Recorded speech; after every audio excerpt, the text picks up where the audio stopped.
This new tax bill is proof in the pudding that the Republican Party is not the party that honors the word of God or honors the rules and the statutes of God.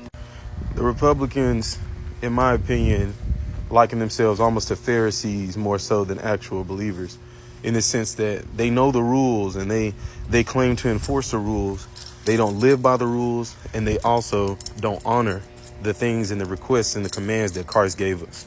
This new tax bill, in essence, takes more from the poor, requires more from the poor in order to subsidize them giving more money to the rich.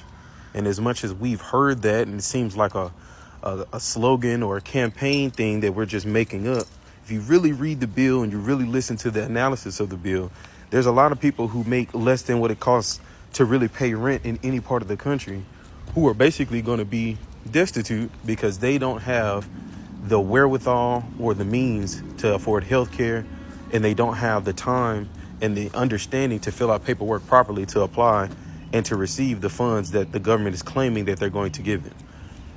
And to me, making it difficult for somebody to take care of their family, to take care of themselves, to survive, is doubling down on not taking care of the poor and the widows. Now, don't get me twisted. I 100% believe that everybody should have a job, everybody should work, and you should do what you can to take care of yourself.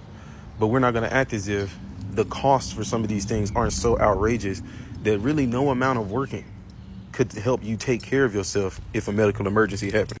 God has blessed me with a fantastic job where I make a significant amount of money. And even then, me and my wife are struggling to figure out how are we going to be able to afford to live in a home, and how can we afford to save for our child and things of that nature. So I know for a fact people who make less than that are in a terrible situation. And the Bible is very much so clear about what it says in terms of taking care of the widows and taking care of the poor and the destitute.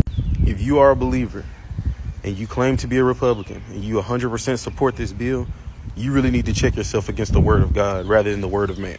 Because nowhere in the Bible does it say to penalize the poor, subsidize the rich, and beat down the widows and the orphans. And I've got the verses to back it up.